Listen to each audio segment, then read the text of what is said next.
Aj u nás budú zárobky 200 tisícové. Ani 1000 sa nezarába. Priemerná mzda na Slovensku je 1611 eur v hrubom. Áno, je pravda, že takúto mzdu zarábajú iba v Bratislavskom kraji. Všetky ostatné kraje majú menej ako tých 1600 eur v hrubom. Máte čistú pravdu. Môj syn robí v pekárni, rozváža chlieb a 1000 eur zarába.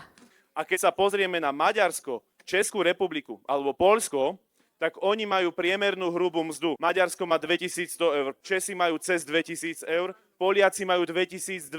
A to je to, na čo upozorňujeme, že kedysi, keď Robert Fico prišiel prvýkrát do vlády, tak ešte vtedy sme zarábali viac ako Maďari a Poliaci. Ale teraz sme úplne poslední, sme sa prepadli na samotné dno po tých 16 rokov, čiže to je naša ambícia, že my to chceme zmeniť, pretože nás všetci predbehli, zarábajú ďaleko viac ako my a my sme sa stali najchudobnejšou krajinou spomedzi celej Európskej únie. Robert Fico sľubuje absolútne nezmysly, že spôsobí lacnejšie potraviny, lacnejšie energie, on sľubí hocičo ľuďom, aby ich oklamal. Nebude hneď 2000 eur, ale my potrebujeme ich začať dobiehať, aby sme neboli najväčší chudáci, ktorých predbehli inak už aj Rumúni. Už aj Rumúni majú väčšiu životnú úroveň, ako majú Slováci. Áno, máte pravdu. Tak keby, ako vravíte, tak súhlasíme s vami, budeme vás voliť.